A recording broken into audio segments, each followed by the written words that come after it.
Devon Taylor, Devon Taylor, Devon Taylor, Devon Taylor Podcast. Devon Taylor, Devon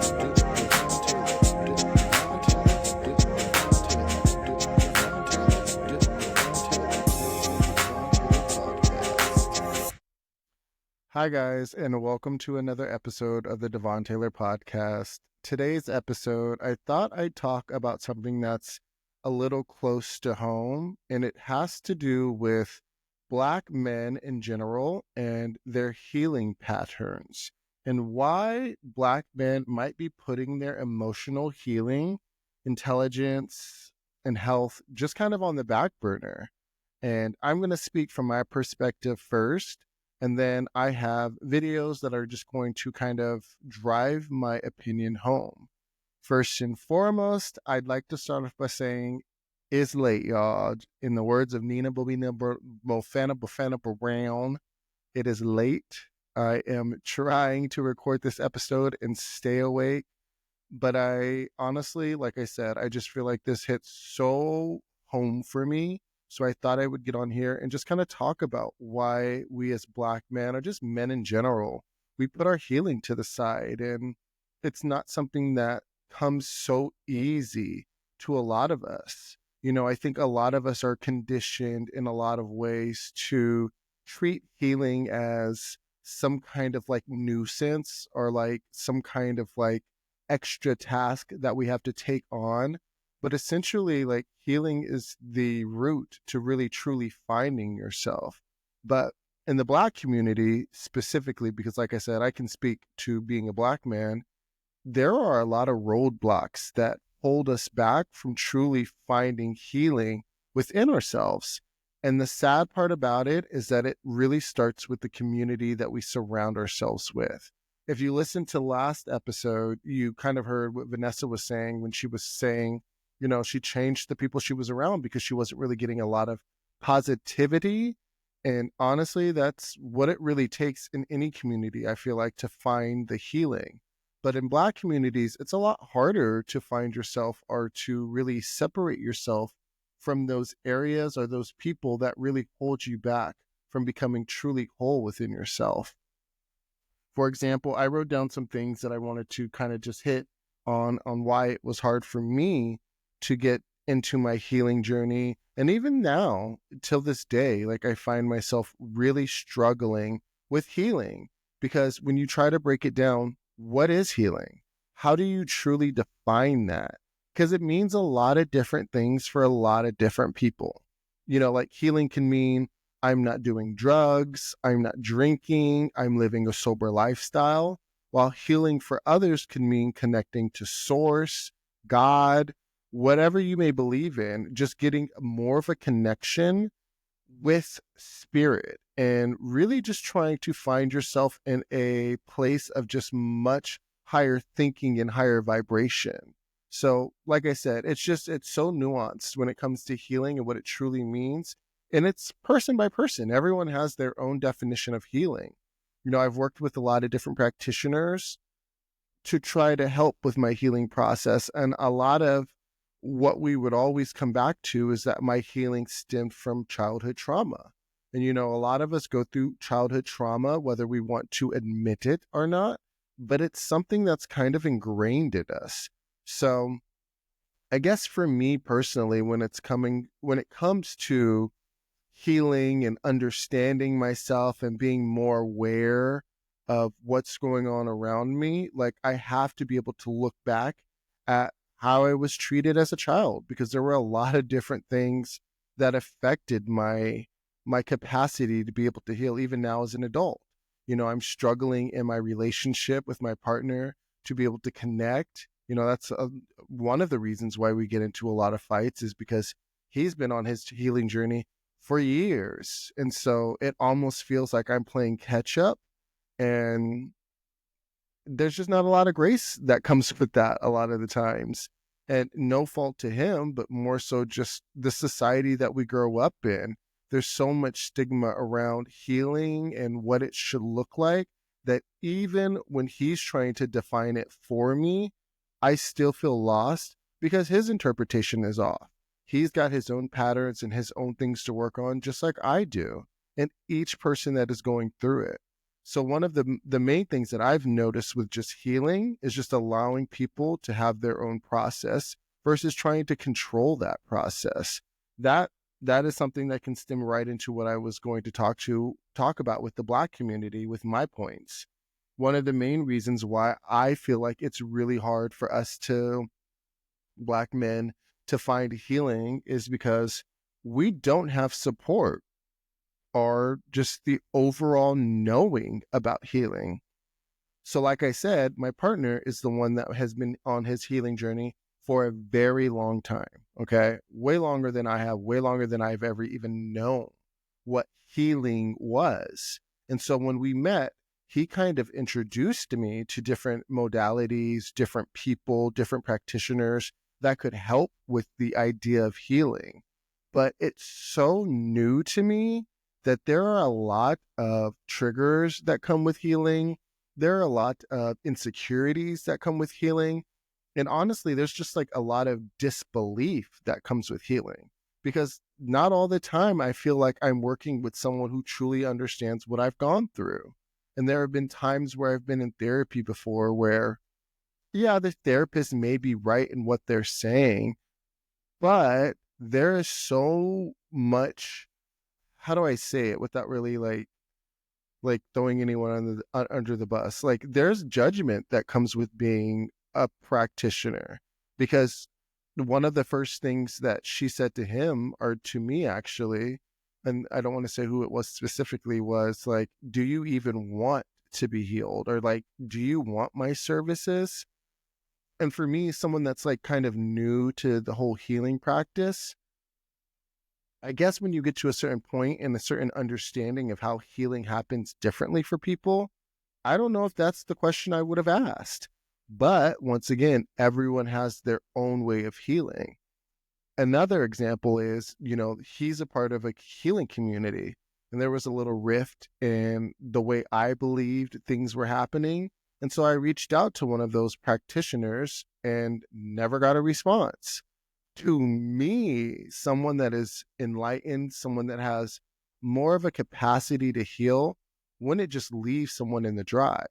But once again, it comes down to everyone having their own opinion of what healing is. So it makes it hard for you to even break in to any kind of community-based healing or any kind of like where you're trying to basically take someone else's word for what it is. I mean, it was hard for me at the beginning and even more hard now because I'm finding myself in situations where not everyone is as healed as they say they are. And this is no judgment towards anyone that I've worked with. I have had some really great practitioners. Each and every single one has given me something to walk away with and go, huh, I could think more about that and I could be more aware or more conscious of the way I'm acting. But there have also been things that have been like off-putting. I like to attribute it to that we're all human at the end of the day. So not everyone is perfect and sometimes we're going to make mistakes. So, but that's my first point, is that we don't really have the support and we just don't really have an overall knowing of what healing is. It's kind of a huge secret, and most communities feel kind of super unsafe. You can, check it out yourself, but like there's a woman named Teal Swan. And although I think a lot of her work is very impactful and needed for today's times, there's also videos about her that are contradicting to that. And even in some of the cases of where she feels so connected to people, like one of her main people a while ago, because he's not anymore, was someone she used to date. And like I was watching one of her live events with my partner, and she basically like called him out in front of everyone. And to me, it made me feel awkward, but like her saying was like, oh, I've known him for a long time, so I can say something like that. And obviously not, because he ended up not wanting to be around her. And whether that's his shit to deal with or like, there's some ownership on her part, at the end of the day, what she was saying was like not necessarily true, because he ended up not really wanting to be around her. I don't know if it has to do with her always calling him out, but I'm going to say it made me feel called out when she said it. And not necessarily because I agreed with what she was saying or disagreed with what she was saying. I think it was just how it happened. I wouldn't want to be called out in front of a bunch of people when that could be a conversation we could be having together. You know what I mean? But she looked at it as a way to kind of enlighten the crowd as to what the person on stage, was dealing with and how it related to him. And I guess she made her point. But that's my first reason why it's really hard for Black men to really put their emotional healing in front is because you almost feel like you're on a stage and being judged. And judgment has happened our entire lives. It continues to happen. I am judged for the color of my skin from so many different people, and to the point where it's even like kind of scary sometimes, where people can treat you so differently because they look at your skin and that's the only thing that they see. And I don't think a lot of people really take the time to understand the psychology, the the mental like how it can really mess with your mental capacity to have to walk around and wonder, is this person going to judge me based on my skin tone? But I have a story for that, and I'll get to that later. But my second point is religion. Religion keeps us from knowing healing because a lot of people of color use religion as a way to hide or deflect how they feel about others. Example, the most religious people don't actually practice the word of God. They use God's words as a way to shame and scold others. So I have a great story with this. For when this happened like maybe like 2-3 years ago. I used to get my hair done because it was a little longer and I was trying to grow it out. And I happened to be going to a friend's house where his mom, she would, hook me up and do locks, do all kinds of different like hairstyles for me. And it was just my way of like expressing myself. So one day I went and I was getting my hair done, and it was at her home, so I was getting it done in her kitchen, which I had no problem with. That was completely fine to me. But one of her friends walked in, and this was a woman of God, and she started speaking to her about, whatever they were talking about. And then randomly, she must have just like caught, just saw what I was doing with my hair, and it must have been too gay for her. So she immediately started talking about how gay people are a sin and how we're going to hell and just all sorts of things as I'm sitting there getting my hair done. And mind you, I'm paying this lady to do my hair. It's not like I'm going there and getting it done for free, you know what I mean? Which wouldn't even make it okay. But this lady was literally trying to use the word of God to shame me because I was getting my hair done. So she was assuming that I was gay, not even sure. I mean, you could probably tell, but I mean, like, not even sure I was gay, but like, kind of like trying to like dig at me as I sat there. And I really had to like ask myself, is this really happening right now? Am I really in someone's house being shamed for being gay?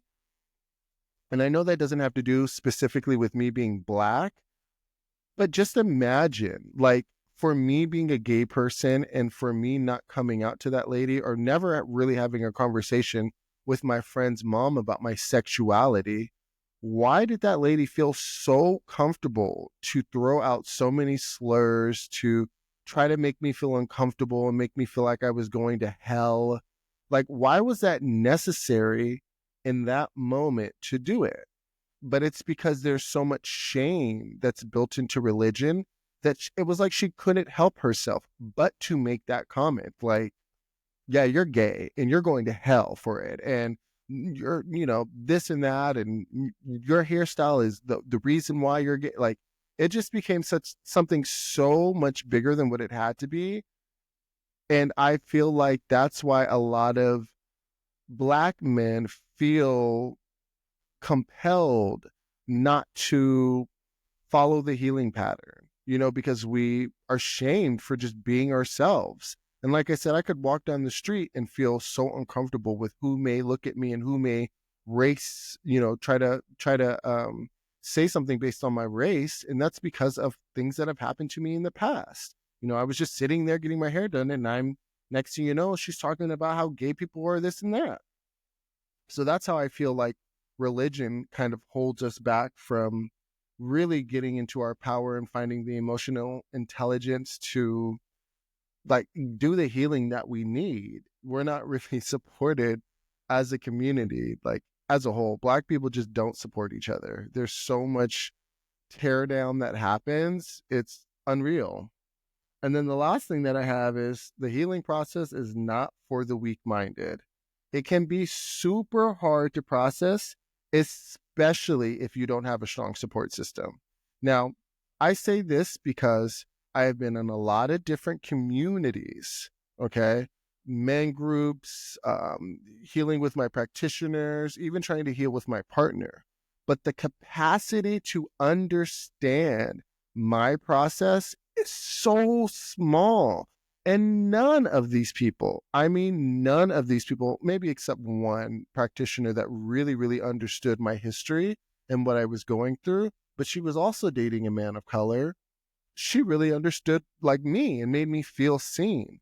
But like one out of like however many I've worked with really understood what it's like to be Devon and to be in my shoes. Like, and then for them not to have like a very high capacity, like that was tough. You know what I mean? And if you're not really paying for the service, then yeah, finding support is truly hard in this community because everyone is processing something. And like I said, everyone has their own way of dealing with how they feel about the community, how they feel about, I guess, just overall, like what they think is right and what they think is wrong. And so the capacity to really care for someone kind of goes based on like their own caring for themselves and who they are and not necessarily based on the person. And so I've had to really like restructure myself as I've been going through this healing process to understand first and foremost, like, why am I trying to heal? What am I trying to heal from? Who can truly be there for me when I need it? And sometimes it's not even the people that I would expect. It's the ones that are reaching out to ask me randomly after years of not talking, how are you doing, Devon? It's my family members who may be going through exactly the same thing. Sometimes it's my partner. Sometimes it's the kids. Sometimes it's just laying with my kitty. You know what I mean? Like there's so many different avenues to get the support that you actually need. And not all the time are you able to really get the support that you want to need just because it's not as available as everyone says it is. So those are really my 3 points as far as like why I feel like the healing process for Black men can be a tough journey because it can feel very isolating. And like I said, like take this with a grain of salt. Everyone's experience is different. I'm just speaking from my experience and what I've noticed from different communities and what I've noticed even from my partner and from people that are around me that say they want to help but just don't know how to because my process is very nuanced. It's very different. I remember being a little kid, and I was playing outside with my friends and like I was born in 89, so like it's I was growing up in the 90s and you would think that it would be way more progressive than I guess it was at that time. And I remember playing outside and I've said this on the podcast before, a bus of white boys was driving by and one of them looked me dead in the eyes and flicked me off. Now he had to have been like a teenager or an older teen. And I was like maybe like 7, like young, elementary school.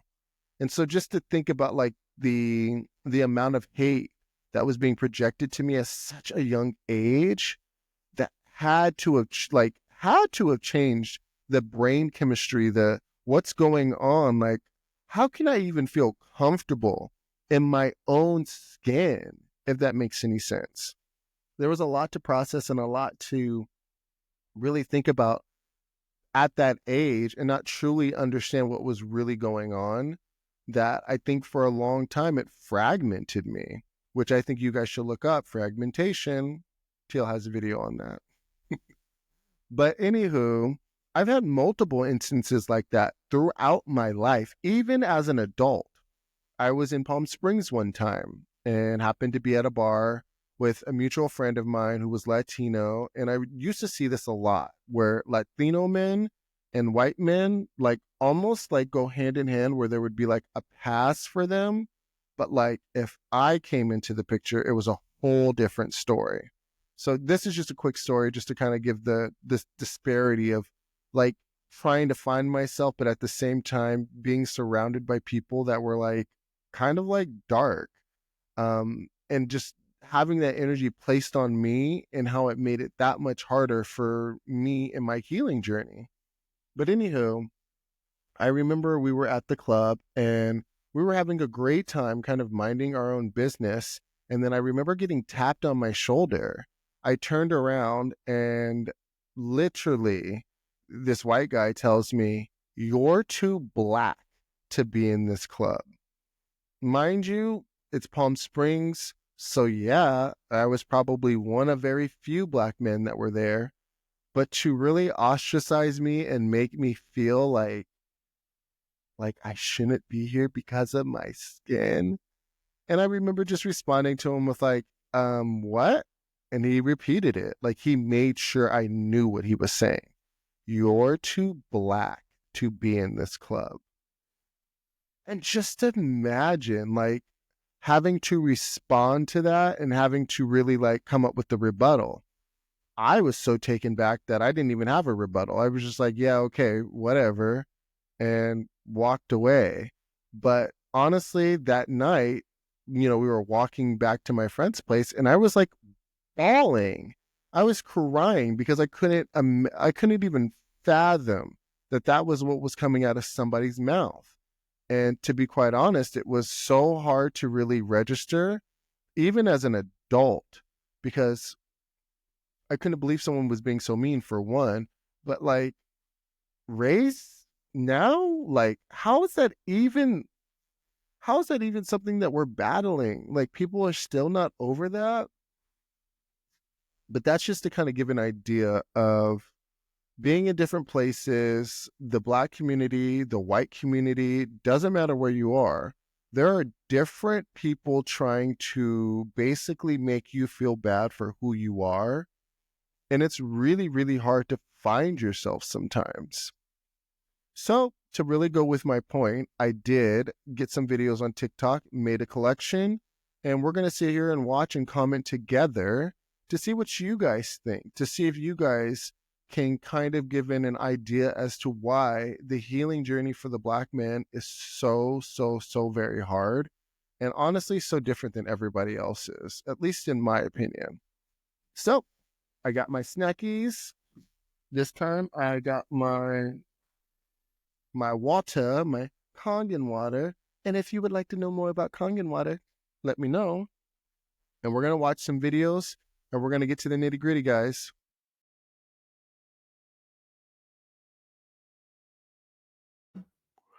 All right, so we're going to start with these videos. I have them kind of in line to kind of hit one after the other. So let's see what these people have to say. And like I said, I'll stop them in between just to give my little comments on it and why I chose these videos. So let's start with this lady. We've always heard that the black man leaves the black family, abandons his woman and children, won't take care of the children, won't work, stays out all night, turns into a drunk, takes drugs. We've heard a lot of negative things. Most of them are true. But I wanted to find out what happens before he gets to that point. Come What on leads now. up to the breakdown? We've never gone back to try to find out what happens in the relationship between the black man and a black woman that makes him go off and do all of these bad things.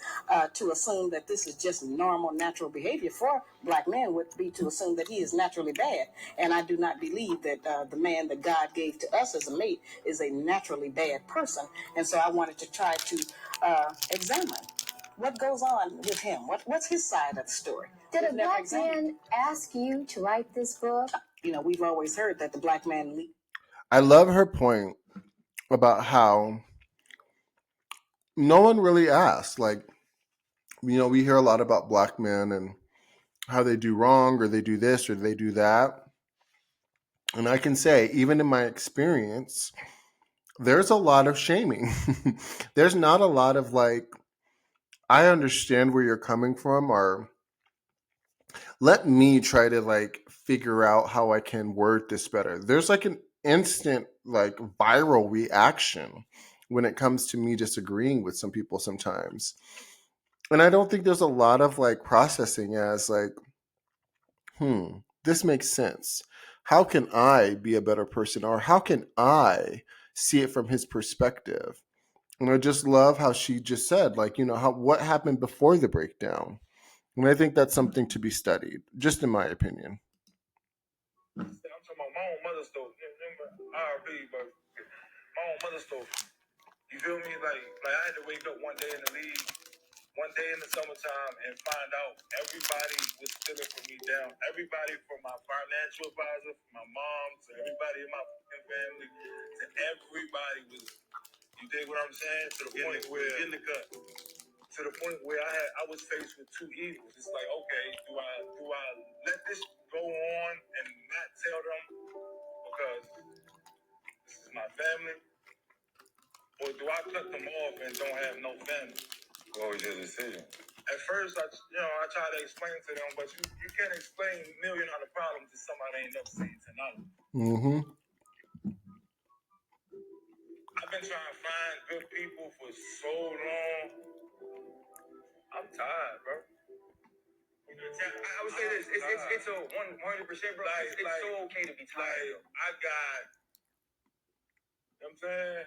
You ain't got nothing left. You ain't got nothing left to give. I'll tell you this, bro. I'll be it.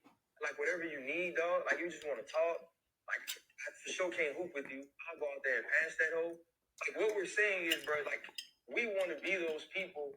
Bringing you here wasn't about this. I wanted to talk basketball and hoops. But, dog, folks love you, dog. Nobody want to see you go through this. The thing is, man, like, so many times as black men, we are asked because of talent to carry everybody. We are not made to carry everybody. Come on now. Women are asked to carry everybody. They are not made to carry everybody. Come on now. It takes a fucking village, bro. And at some point, you gotta have somebody who don't need from you, who don't want from you, who want to see you win, man. Come on now. We don't do this for us.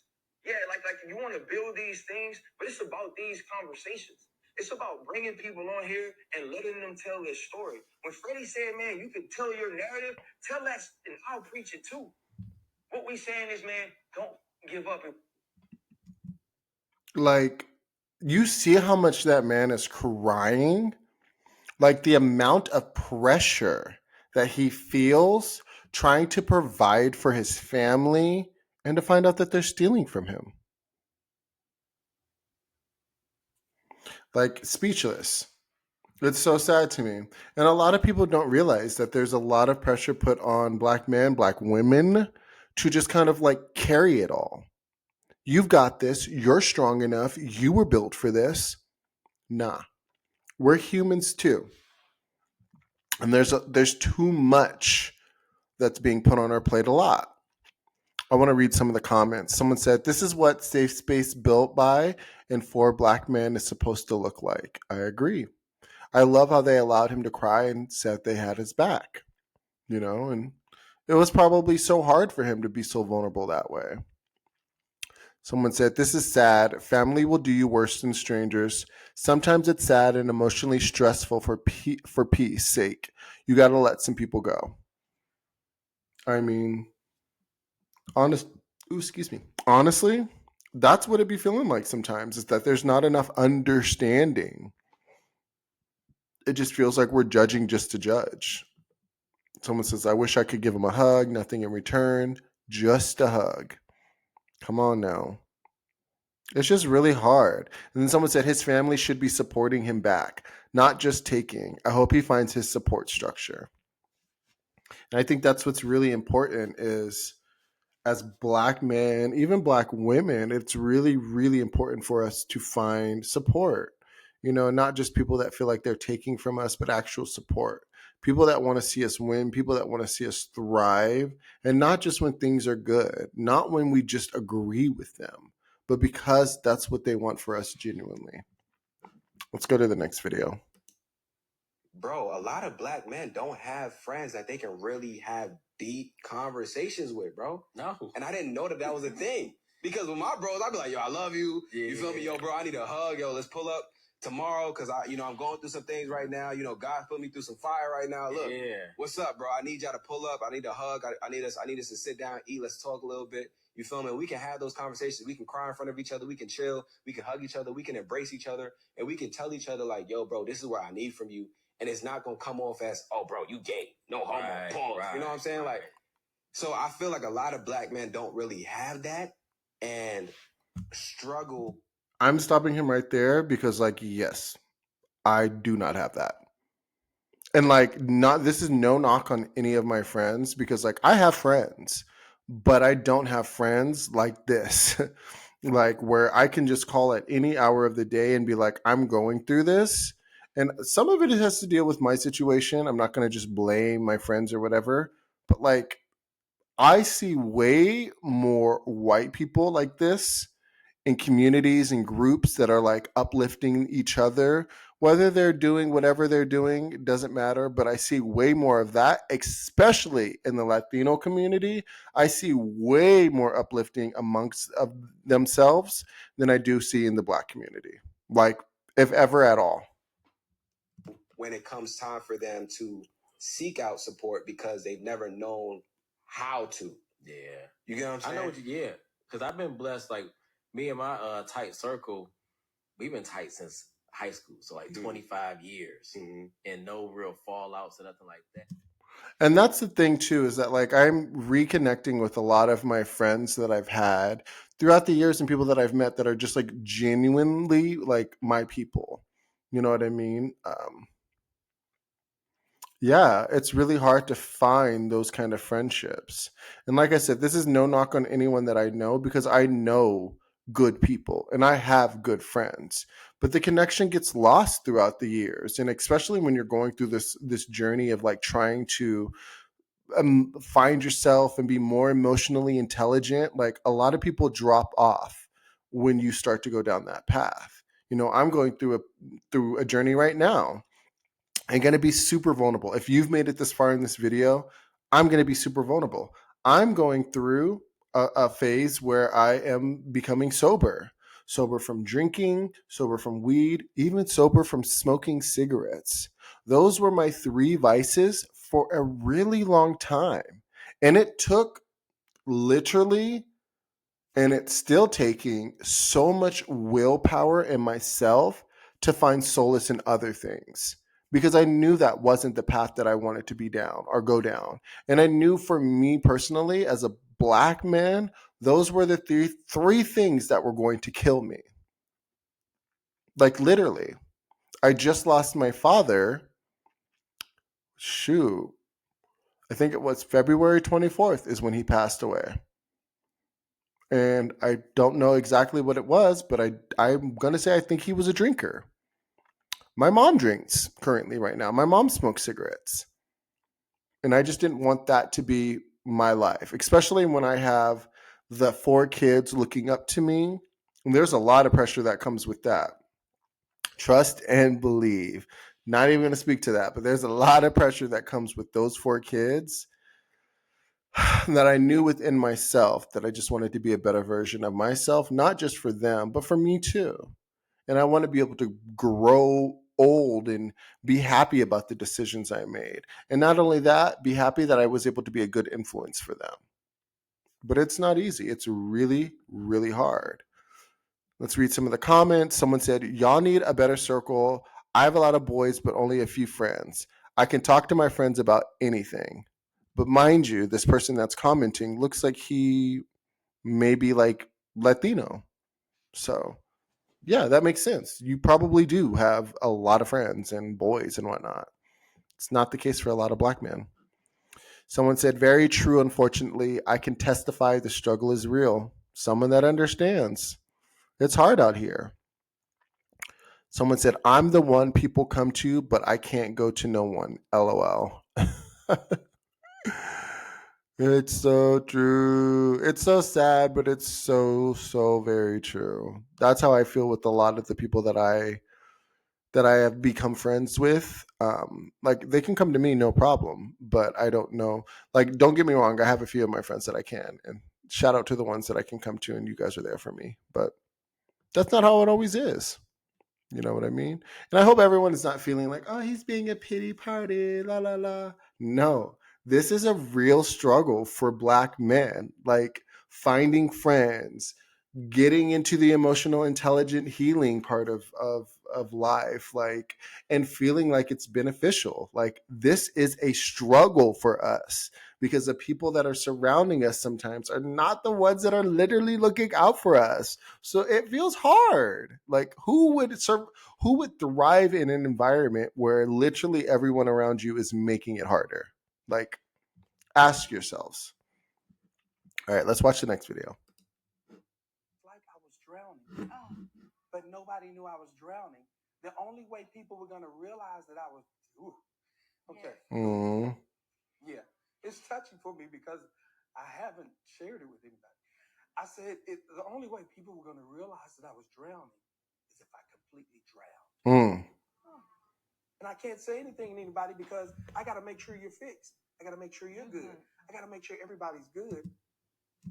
And that's hard because I relate with that a lot.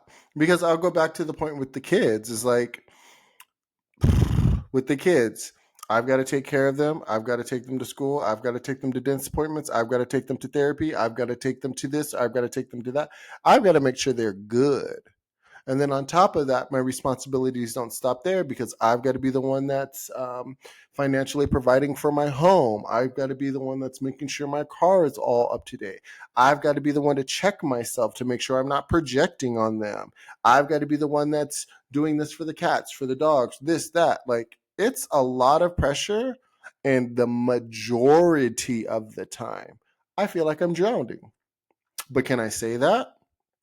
Will I get supported if I say that? You know, there's a lot of people in the healing community that will look at you and say, well, that's because you're not speaking up. If you're saying that, you do not understand the Black male experience. You're not being attuned. And that's something that I feel like is so like the idea of not being attuned to the Black man experience is so lost on. Like a lot of people just don't get it. They don't care to. They're like, well, that's just the way you're making it. No, there are a lot of systems put in place to make us feel a certain way. And if there's not an attunement to that, or at least an understanding of that, then you are already part of the problem. And I felt him on that. Because like for him to know, like, no one would truly feel like there's anything wrong until they saw me completely drowning. That's how I feel sometimes. And it's real. Someone said, the only way people realize I'm drowning is if I'm completely drowned. Well, they just repeated what he said. Another person said, nobody understands man's emotions but God, because he is love. A lot of people with the lip, but it's got to come from the heart. Absolutely.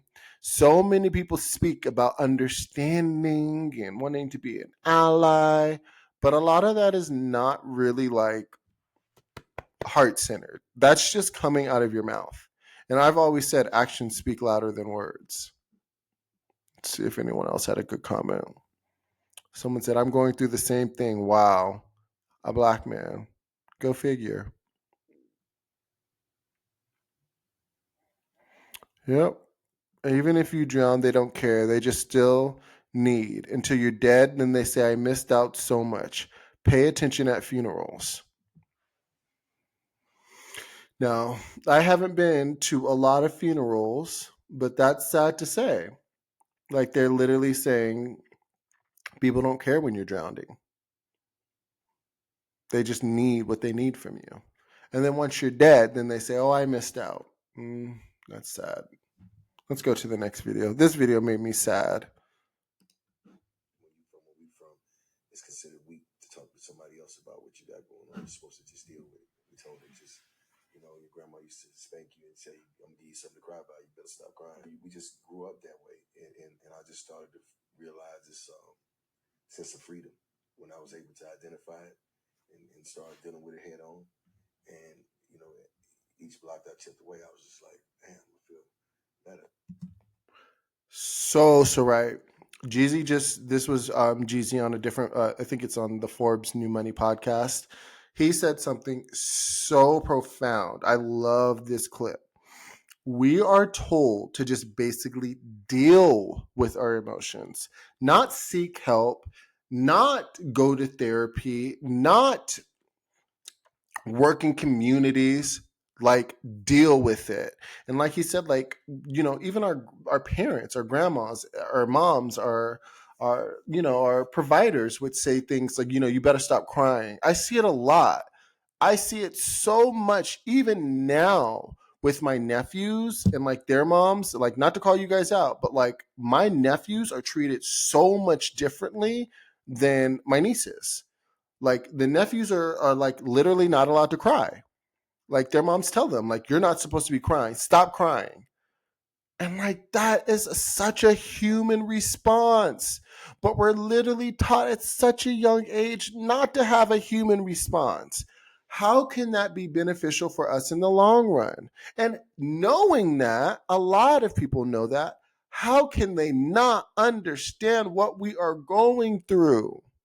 That is just one of my biggest pet peeves and something I will truly never understand.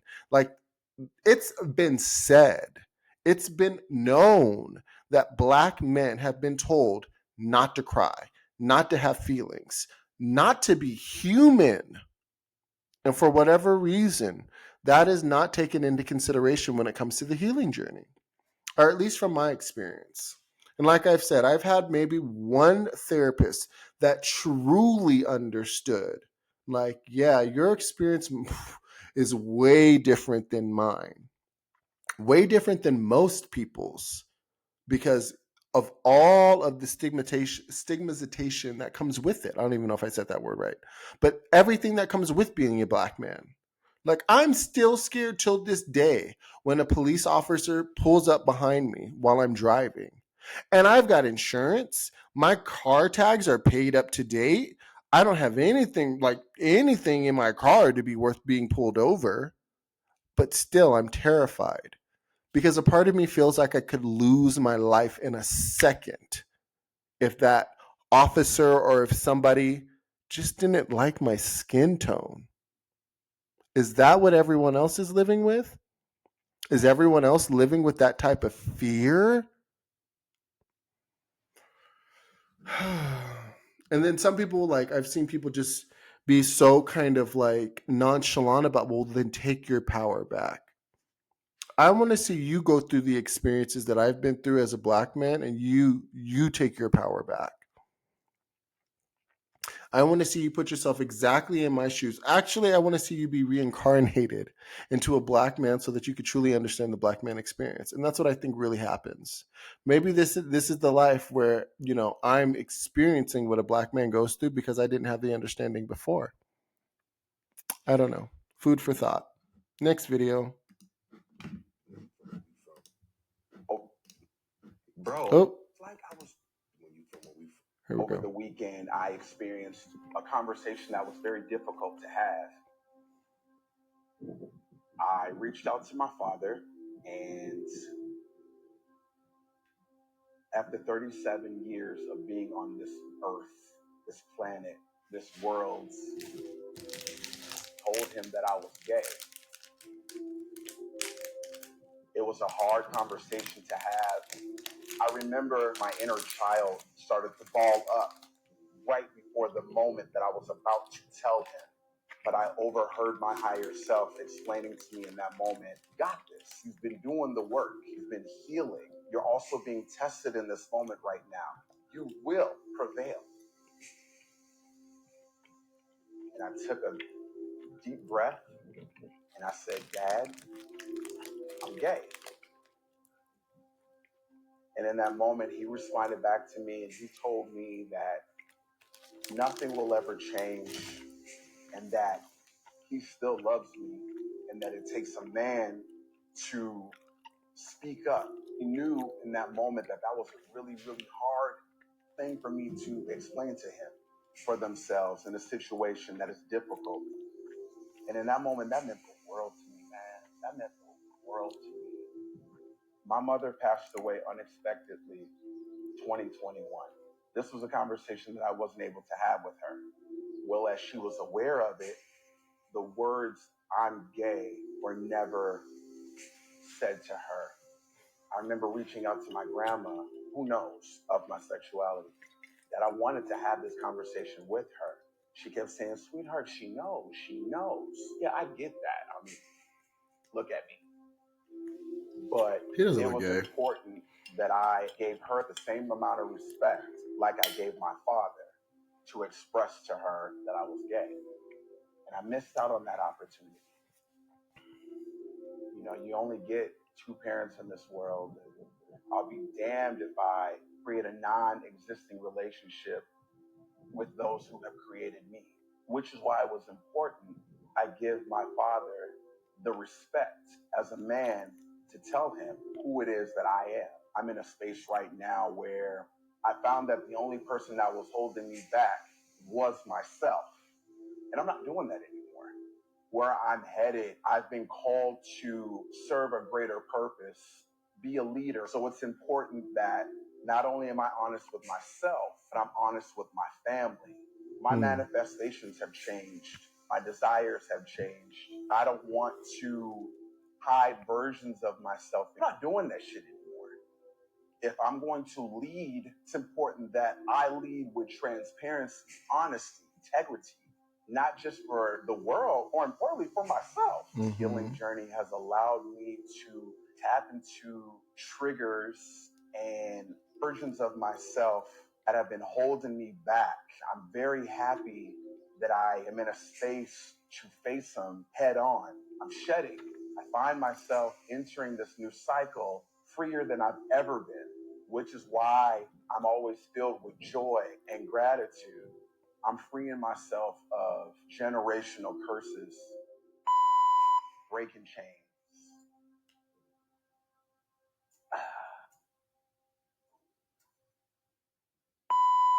I'm done lying to the world. I'm done lying to myself. I'm so in love with the version that I am now. It's sick. Like literally, I can get it. You can try to bring me down, but it won't work. It's only going up from here. Period. So just as I did with my father, I am now going to do with you guys. My name is Devon Taylor Mathis, and I am a Black king who happens to be gay. And that's just what it is. Let's fucking go. Period.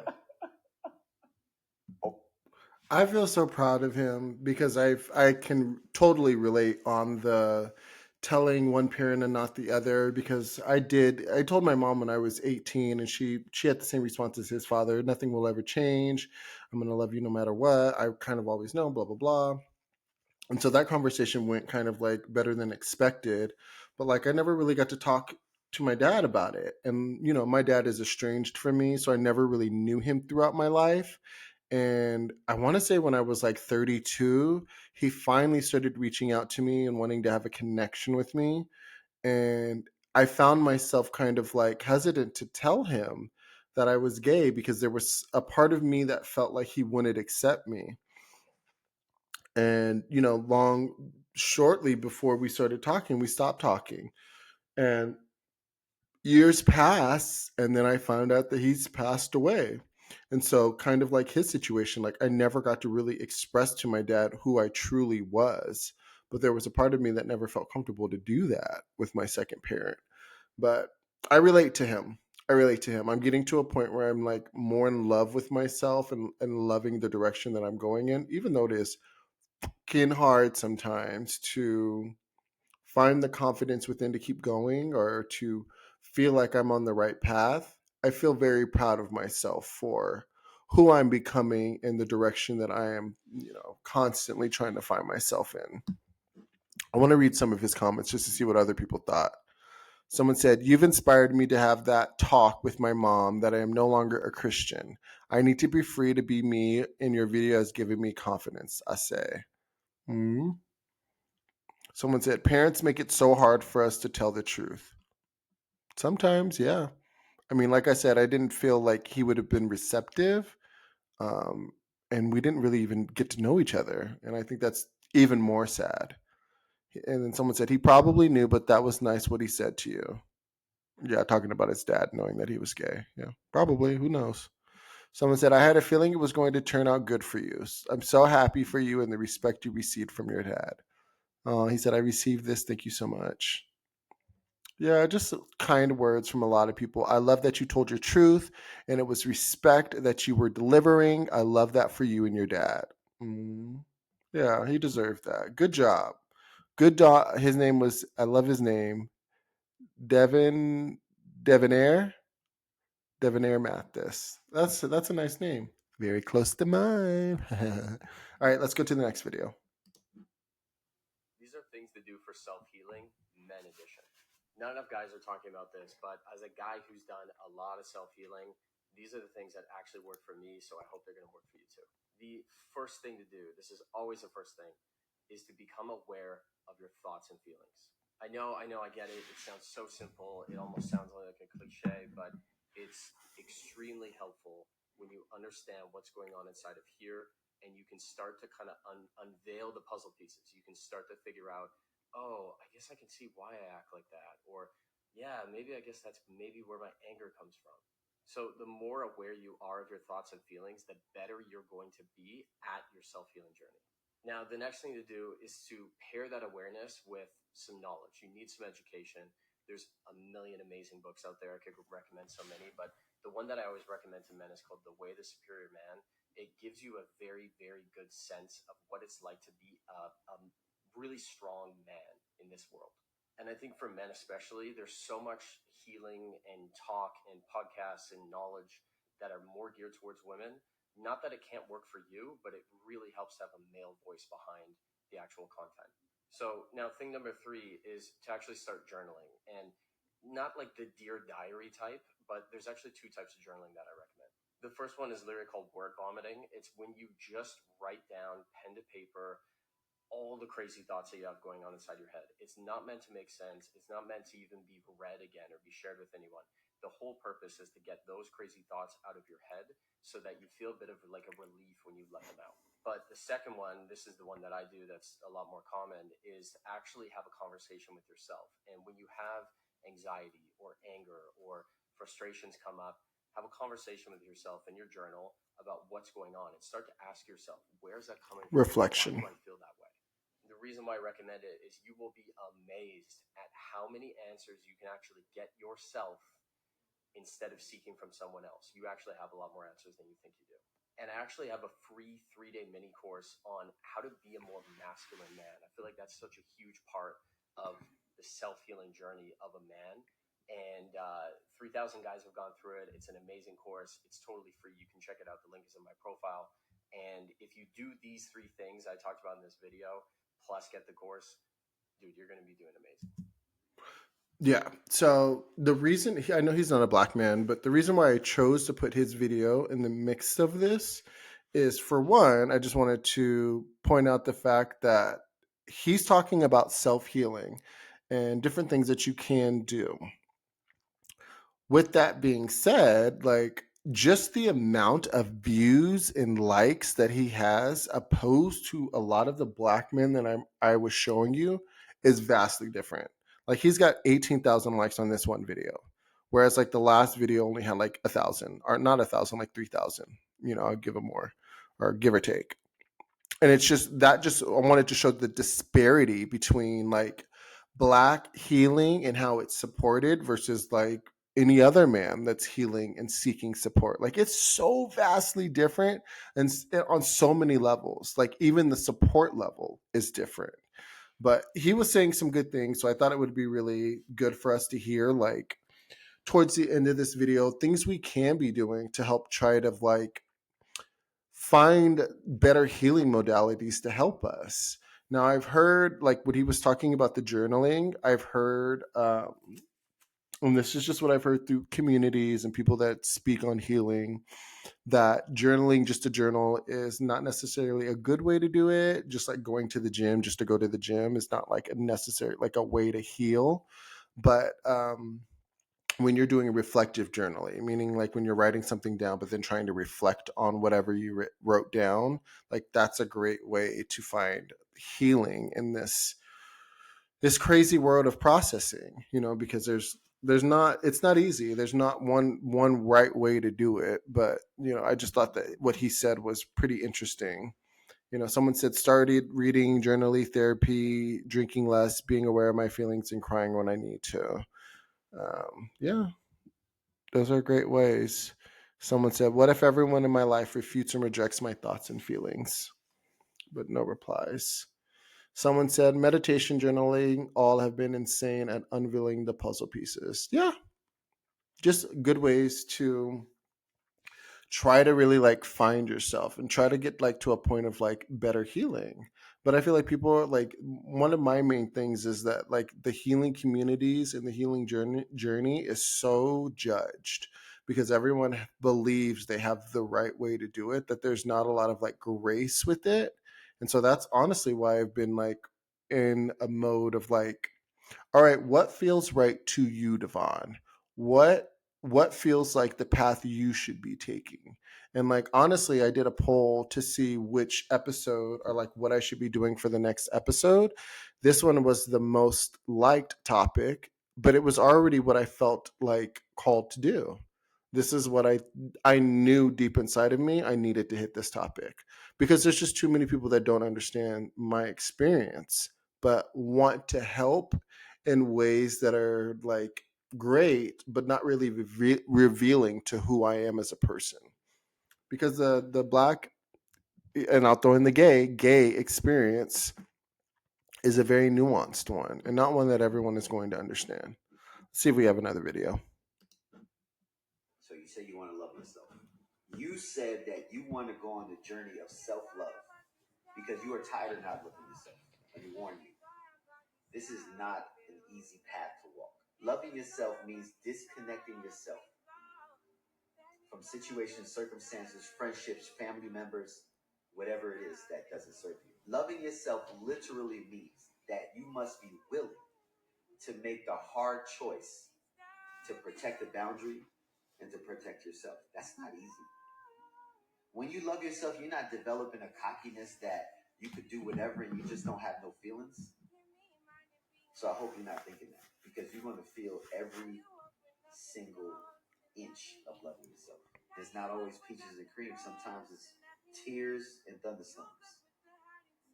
But you have to be willing to go through those tears and thunderstorms to protect you. And like I said, the disparity, like I think his message was great. And honestly, he was hitting on some real things. Like you do have to be able to disconnect from some family, some friends. They may not be serving you in your life anymore. But like the disparity in his likes, he's only got like 4,000 likes. Whereas that last guy had a whole course and 18,000 likes. Like just just the amount of support when it comes to like not being black and when you're talking about the healing journey, to me, is just wild. It makes it hard. And I could be wrong. There could be, black mentors out there that are getting the views and speaking high and, intelligently about these different topics. But like I literally put in black men healing, and like these videos are the ones that came up, including that last guy. And like, to me, there's an issue with that. We're not even supported in our healing journey the way we should be. And not a lot of people take the time to realize that. Let's read some comments. Someone said, isolate yourself from everything that don't benefit you. Yeah. Someone said, true indeed, isolate yourself from negative energy. Yep. Someone said, unlocking your combination now, let's go. Letting to guard your heart and energy while also loving others around you, reflecting them. Yeah, I mean, yeah. It's just crazy that like you can even see it in the ways that people support the kind of content when it comes to like someone that is black and on their healing journey versus someone that is not black and on their healing journey, like the amount of support they get versus the amount of support a black content creator gets is wild. I'm just trying to get you to understand that the healing process hasn't even started yet in your life because you won't allow the healing to start. It starts with you. It starts with your own motivation. It starts with your own beliefs. It starts with your own faith, your willingness. That's what it starts with. That healing process ain't no joke. I get it. But at what cost are you not going to allow yourself to heal? At the cost of keeping that toxicity in your life? At the cost of hurting your own family, your kids, losing your job, losing your credentials? At what cost are you not going to allow this healing process to start? It's time you allow this healing process to start, man. Yeah, I know. You don't want to because you're afraid of that thing. But that thing, it's going to rupture you in places that you ain't never been ruptured before. Allow the healing to start. And that starts today. That starts now.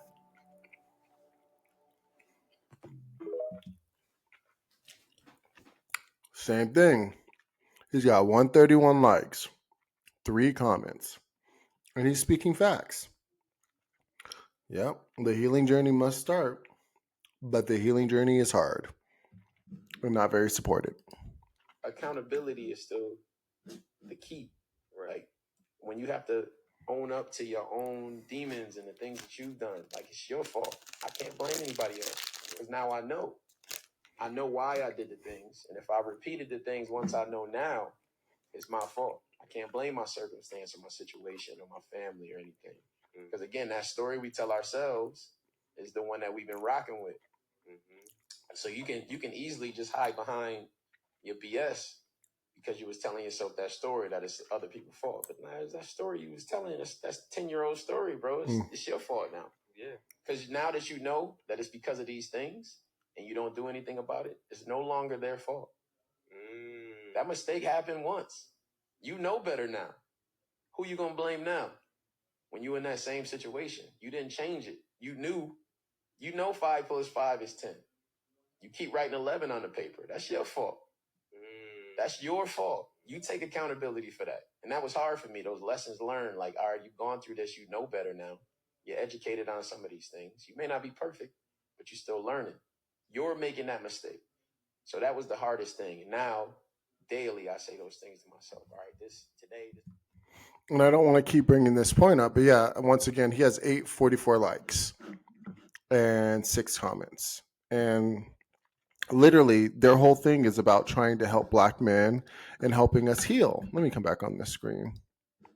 So for me, just like I wanted to show all of these videos because I wanted to just show the disparity between like the healing journey for a black man versus the healing journey for any other race. Like it's completely different, and the support is different, the journey is different, the way we go about life is different. And I feel like if people just truly understood that concept a little bit more, there would probably be way more healing in the black community, especially for our black men, because I feel like our black women have figured it out to an extent, but our black men were still kind of behind.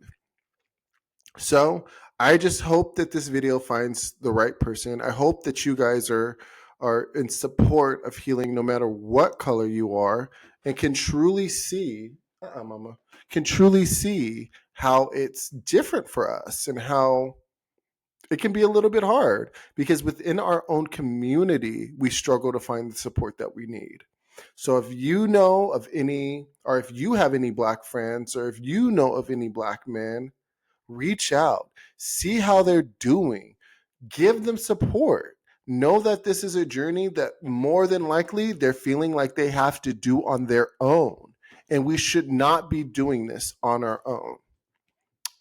But yeah, that's all the videos I have for today. I hope you guys enjoyed this episode. And until next time, see you guys later.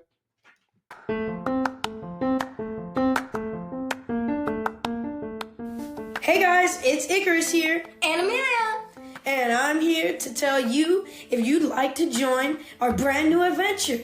Go to DevonTaylorAuthor.com to learn more. And check out the cool items like the new bucket hat. Yeah, and so much more. See you guys there.